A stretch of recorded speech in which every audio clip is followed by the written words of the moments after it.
രാഹുലിന് ഇവിടെ സത്യം പറഞ്ഞ് ഇൻട്രൊഡ്യൂസ് ചെയ്യേണ്ട ഒരു ആവശ്യം പോലും ഞങ്ങൾക്ക് ആർക്കും വന്നില്ല എന്നുള്ളതാണ്. It's a very known face, accepted face. അപ്പം ഞാൻ കൂടെ നടന്നത് രാഹുൽ എന്ന് പറയുന്നതിൻ്റെ എന്ന് പറയുമ്പോഴത്തേക്കും പീപ്പിൾ സേസ് ഞങ്ങൾക്കറിയാം, ഞങ്ങൾ കാണുന്നതല്ലേ, ഞങ്ങൾ കേൾക്കുന്നതല്ലേ. So it's a well known, well accepted face.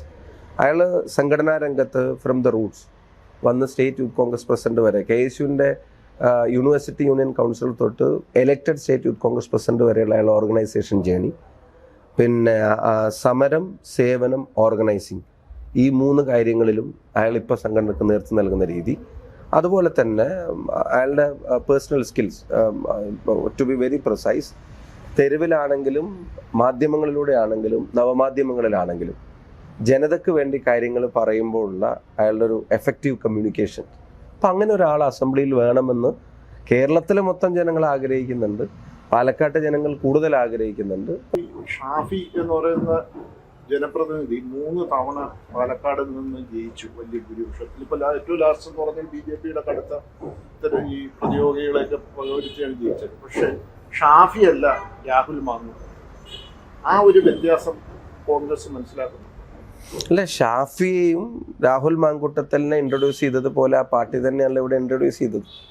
ആ ഐഡിയോളജിയിൽ തന്നെയാണ് ഷാഫി ഉള്ളതും ആ ഐഡിയോളജിയിൽ തന്നെയാണ് രാഹുൽ ഉള്ളതും. അപ്പം ജനങ്ങളുമായിട്ടുള്ള കണക്ട് എന്നുള്ളത് അതിപ്പോൾ ആരുടെയും കുത്തകാവകാശമൊന്നുമല്ല. അതിപ്പോൾ എനിക്കിപ്പോൾ ഇവിടെ വന്നതിന് ശേഷം ഐ ബീങ് വെരി ഫ്രാങ്ക്, ഞാനിങ്ങനെ ഒരു കാൻഡിഡേറ്റിന് വേണ്ടി പറയുന്നത് പോലെ ആയിരിക്കും ചിലപ്പോൾ ഇലക്ഷൻ ആയതുകൊണ്ട് തോന്നുന്നു. പക്ഷെ ഞാൻ ഇപ്പം താങ്കൾ സൂചിപ്പിച്ചതുപോലെ 11ലും 16ലും 21ലും ഇവിടെ മത്സരിച്ച ഒരു കാൻഡിഡേറ്റ് എന്ന നിലയ്ക്ക് ഇവിടുത്തെ പബ്ലിക് ആ കാൻഡിഡേറ്റുമായിട്ട് നടത്തുന്ന ഇൻട്രാക്ഷൻസിനെ ഞാൻ കാണുന്നുണ്ട്. I am closely watching, I am observing happily, I am observing proudly. അഭിമാനത്തോടും സന്തോഷത്തോടും കൂടിയാണ് പാലക്കാട്ടുകാരും രാഹുൽ മാങ്കൂട്ടത്തിലും തമ്മിൽ ഇൻട്രാക്ഷൻസിനെ ഞാനിപ്പോൾ നോക്കിക്കാണുകൊണ്ടിരിക്കുന്നത്. So he will go distance. ഞാൻ പറഞ്ഞാൽ ഒരുപാട് ദൂരം പാലക്കാട്ടിന് വേണ്ടി പോകാൻ കഴിയാവുന്ന അയാളുടെ ഒരു പേഴ്സണൽ ക്രെഡിറ്റ് ഉണ്ട്. ഇപ്പം ഷാഫി എന്നുള്ളൊരു പേര് എന്നുള്ളത് മാത്രമല്ല, ഞാനിപ്പം പറയാൻ അയാൾ KSUവിൻ്റെ നേരത്തെ ഞാൻ പറഞ്ഞ പോലെ യൂണിറ്റിൽ നിന്ന് പ്രവർത്തനം ആരംഭിച്ച് കാത്തലിക് കോളേജിലെ യൂണിവേഴ്സിറ്റി യൂണിയൻ കൗൺസിലായി തിരഞ്ഞെടുക്കപ്പെട്ട് യൂത്ത് കോൺഗ്രസിൻ്റെ മണ്ഡലം പ്രസിഡൻ്റായിട്ട്, ഗ്രൗണ്ടിലെ പഞ്ചായത്ത് ലെവലിലെ പ്രസിഡൻ്റായി, KSUവിൻ്റെ അസംബ്ലി പ്രസിഡൻ്റായി, KSUവിൻ്റെ ജില്ലാ സെക്രട്ടറിയായി, ജില്ലാ പ്രസിഡൻ്റായി, സംസ്ഥാന ജനറൽ സെക്രട്ടറിയായി, അഖിലേന്ത്യാ NSUI കമ്മിറ്റിയുടെ ജനറൽ സെക്രട്ടറിയായി, യൂത്ത് കോൺഗ്രസിൻ്റെ സംസ്ഥാന ജനറൽ സെക്രട്ടറിയായി, ഇപ്പോൾ യൂത്ത് കോൺഗ്രസിൻ്റെ ഇലക്റ്റഡ് സംസ്ഥാന പ്രസിഡൻ്റാണ്. ഈ ഒരു ചെറുപ്രായത്തിൻ്റെ ഇടയ്ക്ക് അയാൾ എല്ലാ സംഘടനാ ഘടകങ്ങളെയും റെപ്രസെൻ്റ് ചെയ്തിട്ടാണ്. അയാൾ ഒരു ദിവസം പൊട്ടിമുളച്ചുണ്ടായിട്ടുള്ള ഒരാളല്ല. അയാൾക്ക് മോർ ദാൻ 17 years അയാൾ ഫീൽഡിലുണ്ട്.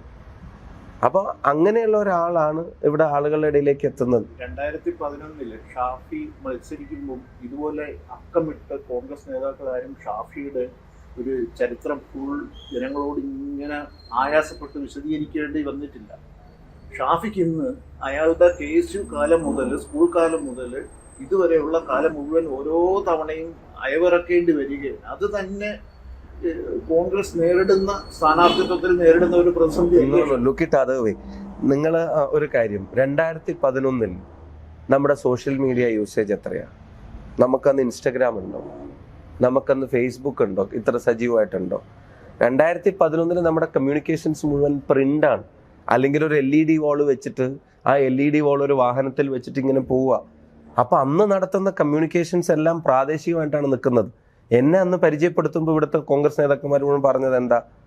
KSUവിൻ്റെ പട്ടാമ്പി കോളേജിൽ നിന്ന് വർഷങ്ങൾക്ക് ശേഷം ജനറൽ സെക്രട്ടറി ആയിട്ട് ജയിച്ച ആളാണ്, KSUവിൻ്റെ ജില്ലാ പ്രസിഡന്റ് ആയിട്ടുള്ള ആളാണ്, KSUവിൻ്റെ സംസ്ഥാന പ്രസിഡന്റായിട്ട് വന്നിട്ടുള്ള ഈ ജില്ലയിൽ നിന്നുള്ള ആദ്യത്തെ ആളാണ്. അപ്പം എന്നെ അന്ന് പരിചയപ്പെടുത്തുമ്പോൾ എൻ്റെ അതുവരെയുള്ള ട്രാക്ക് റെക്കോർഡ് തന്നെയാണ് ഇവിടുത്തെ ആളുകൾ പറഞ്ഞത്. അല്ലാതെ എനിക്കെന്താ ഉള്ളത്? ഞാനൊരു പൊളിറ്റിക്കൽ ഫാമിലിയിൽ നിന്ന് വരുന്നതല്ല, എനിക്ക് വേറെ ബാക്ക്ഗ്രൗണ്ട് ഇല്ല, എനിക്ക് വേറെ ഇതല്ലാത്തൊരു ഫീൽഡിൽ വേറെ ഒന്നിലും ഞാൻ അറിയപ്പെടുന്ന ഒരാളല്ല. I was the KSU state president. ഞാനൊരു KSUക്കാരൻ എന്നുള്ള ലേബലിൽ തന്നെയാണ് എന്നെ ജനങ്ങളുടെ മുന്നിൽ അവതരിപ്പിച്ചത്. അത് അപ്പം അന്നത്തെ എൻ്റെ ഏജ് വെച്ചിട്ട് ലൈക്ക് ഹോപ്പാണ്, ഫ്യൂച്ചറാണ് എന്നുള്ള തരത്തിൽ അവതരിപ്പിച്ച് അന്ന് നേതാക്കന്മാർ അങ്ങനെ അവതരിപ്പിച്ചത് ആയാസപ്പെട്ടിട്ടല്ല. ഞാൻ ആ വാക്കൊന്ന് തിരുത്തണം, അത് അഭിമാനത്തോടെയാണ് അവതരിപ്പിക്കുന്നത്. ഞാൻ രാഹുലിനെ പറയുന്നതും ആയാസപ്പെട്ട് പറയുന്നതല്ല, അഭിമാനത്തോടെ അയാൾ കടന്നു വന്ന വഴികളെ പറ്റിയാണ് ഞങ്ങൾ പറയുന്നത്. എന്നെ അതുപോലെ തന്നെയാണ് ഇവിടെ ഇൻട്രൊഡ്യൂസ് ചെയ്തത്. ഷാഫി അതിൻ്റെ പ്രശ്നം എന്താ വെച്ചാൽ ഇപ്പോൾ ഷാഫി പറഞ്ഞാൽ തന്നെ അതിൻ്റെ മറുപടി ഉണ്ട്. അതായത് സോഷ്യൽ മീഡിയ ഒന്നും ഇല്ലാത്തൊരു സമയത്ത് ഷാഫി ഇൻട്രൊഡ്യൂസ് ചെയ്ത അതേ രീതിയിൽ സോഷ്യൽ മീഡിയയ്ക്കുള്ള 24-ൽ രാഹുൽ മാങ്കൂട്ടത്തിലിനെ ഇൻട്രൊഡ്യൂസ് ചെയ്യേണ്ടി വരികയാണ്. അതായത് രാഹുൽ ഇന്നതാണെന്ന് വായനക്കാരൻ അല്ലെങ്കിൽ വോട്ടർക്ക് പറഞ്ഞു കൊടുക്കേണ്ടി വരികയാണ്. അല്ല, അതിനുള്ള മറുപടിയല്ലേ ഞാൻ ആദ്യം പറഞ്ഞത്. ഞാൻ അദ്ദേഹത്തെ ഇൻട്രൊഡ്യൂസ് ചെയ്യാൻ വേണ്ടി പാലക്കാട്ടെ പബ്ലിക്കിന്റെ അടുക്കിലേക്ക് പോകുമ്പോൾ അവർ പറയുന്നത് വി നോ ഹിം. ഈ പറഞ്ഞ സോഷ്യൽ മീഡിയയുടെ കാലം വി നോ ഹിം, ഞങ്ങൾക്ക് അറിയാം. അയാൾ സംസാരിക്കുന്നത് ഞങ്ങൾ കണ്ടിട്ടുണ്ട്, അയാൾ ഇടപെടുന്നത് ഞങ്ങൾ കണ്ടിട്ടുണ്ട്, അയാൾ ഇപ്പോൾ വയനാട് പോയി ചെയ്ത കാര്യങ്ങൾ ഞങ്ങൾക്ക് അറിയാം, അയാൾ സമരത്തിന് ഇറങ്ങി നിന്നിട്ട് ജയിലിൽ നിന്ന് ഇറങ്ങി വരുന്ന വിവരം ഞങ്ങൾക്ക് അറിയാം. അപ്പം എൻ്റെ അത്രയും ബുദ്ധിമുട്ട് രാഹുലിനെ പരിചയപ്പെടുത്തുന്ന കാര്യത്തിൽ ഉണ്ടാവുന്നില്ല. പിന്നെ ഞാൻ എന്തുകൊണ്ട് അയാൾ പടിപടി വന്ന കാര്യം പറഞ്ഞു എന്ന് പറയുമ്പം അയാളുടെ വന്ന വഴിയിൽ, അതാ ഞാൻ നേരത്തെ പറഞ്ഞത്, ഒരു അഭിമാന വഴിയിലൂടെയാണ് അയാൾ കടന്നു വന്നിട്ടുള്ളത്. അത് പറയുന്നതിലുള്ള ഞങ്ങളുടെ സന്തോഷമാണ് ഞങ്ങൾ കമ്മ്യൂണിക്കേറ്റ് ചെയ്യാൻ ആഗ്രഹിക്കുന്നത്. അങ്ങനെ ഒരാളെ പാലക്കാട് കിട്ടുന്നതിനെ അക്സെപ്റ്റ് ചെയ്യാൻ Palakkad rank and file is always ready. Party ആഗ്രഹിച്ച, മുന്നണി ആഗ്രഹിച്ച, ജനങ്ങൾ ആഗ്രഹിച്ച സ്ഥാനാർത്ഥിയാണ് രാഹുൽ മാങ്കൂട്ടത്തിൽ. ഈ സ്ഥാനാർത്ഥിത്വം ചൊല്ലി ഒരുപാട് തർക്കങ്ങളുണ്ട്. അതുകൊണ്ട് ആണ് ഷാഫിയോട് തന്നെ ചോദിക്കുന്നത്. ഈ കോൺഗ്രസിന്റെ സ്ഥാനാർത്ഥിത്വവും അതിനെ ചൊല്ലിയുള്ള ബഹളം എന്ന് പറയുന്നത് ഒരു വലിയ കാര്യമൊന്നുമില്ല. മുൻകാലങ്ങളിലും ഉണ്ട്. കർണാടകന്റെ കാലത്തുണ്ട്, ആന്റണിയുടെ കാലത്തുണ്ട്, ഉമ്മൻചാണ്ടിയുടെ കാലത്തുണ്ടെല്ലാം ഉണ്ട്. പക്ഷെ അക്കാലങ്ങളിലൊക്കെ ഗാന്ധിജിയുടെ കാലത്തുണ്ട്. അപ്പോൾ അല്ല, ഞാൻ പറഞ്ഞത് ഈ കേരളത്തിലെ കാര്യങ്ങൾ എടുത്താൽ മുമ്പ് ഒക്കെ എന്ന് പറഞ്ഞാൽ ഒരു സ്ഥാനാർത്ഥി നിശ്ചയം എന്ന് പറഞ്ഞാൽ കെ കരുണാകരനും കെ ആന്റണിയും കൂടി ഇരുന്ന് ഒരു തീരുമാനം എടുക്കുന്നു, അല്ലെങ്കിൽ ഉമ്മൻചാണ്ടിയും രമേശ് ചെന്നിത്തലയും കൂടി തീരുമാനം എടുക്കുന്നു. ആ തരത്തിലാണ്. പക്ഷെ ഈ ഇപ്പം ഇവിടെ കാണുന്ന ഒരു ഇതെന്ന് പറഞ്ഞാൽ, പറഞ്ഞു കേൾക്കുന്ന ഇതെന്ന് പറഞ്ഞാൽ, ഇത് ആദ്യമായിട്ട് പാലക്കാട് ഷാഫി പറമ്പിൽ MLA ആണ് തന്റെ അടുത്ത പിൻഗാമി ഇവിടുത്തെ സ്ഥാനാർത്ഥി ആരാണെന്ന് തീരുമാനിക്കുന്നത്. ഷാഫിക്ക് അത്ര പ്രസക്തി ഒരു വ്യത്യാസം എങ്ങനെയാണ്? അതൊരു പ്രചരണമാണ്. എങ്ങനെ ഇപ്രാവശ്യ സ്ഥാനാർത്ഥിയെ തീരുമാനിച്ചതിൽ പാർട്ടി ഇലക്ഷൻ കമ്മിറ്റി വിളിച്ചു ചേർത്തു. ആ ഇലക്ഷൻ കമ്മിറ്റി വിളിച്ചു ചേർത്തിട്ട് അവിടെയുള്ള മുഴുവൻ ആളുകളും പങ്കെടുത്തൊരു മീറ്റിംഗ്. അതിനു മുമ്പ് പാർട്ടി ഞങ്ങളെപ്പോലുള്ള ആളുകളെ ഒറ്റയ്ക്ക് വിളിച്ചു. അതിനു മുമ്പ് ഞങ്ങളോട് ആരോടും പറയാതെ പാർട്ടിയോട് ഒരു സർവേ ചെയ്തു. അത് കേരളത്തിലെ ഘടകം പോലും അറിയാതെ ACC നേരിട്ട് ഇവിടെ സർവേ നടത്തി.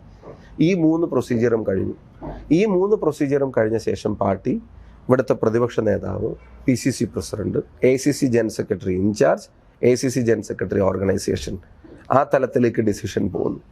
അതിനോടൊപ്പം ഈ ഫോറങ്ങളിൽ നിന്ന് വന്ന ഒപ്പീനിയനെ വെച്ചിട്ട് അവർ ഇവിടെ Ramesh Chennithala, MM Hasan, K Muraleedharan, VM Sudheeran, Mullappally Ramachandran, ഈ സീനിയർ ലീഡേഴ്സിനോട് മുഴുവൻ ഈ കാര്യം കമ്മ്യൂണിക്കേറ്റ് ചെയ്യും. അവരെല്ലാവരും അറിഞ്ഞ ശേഷം ഒരു പ്രൊപ്പോസൽ പാർട്ടി ഡൽഹിയിലേക്ക് അയക്കുന്നു. പാർട്ടി ഹൈക്കമാൻഡ് ആ പ്രൊപ്പോസലിനെ അക്സെപ്റ്റ് ചെയ്യുന്നു. രാഹുൽ മാങ്കൂട്ടത്തിൽ സ്ഥാനാർത്ഥിയായിട്ട് വരുന്നു. ഇതിലും കൂടുതൽ ഒരു സ്ഥാനാർത്ഥി നിർണയത്തിൽ എന്താണ് ഒരു പാർട്ടിക്ക് ചെയ്യാൻ കഴിയുന്നത്?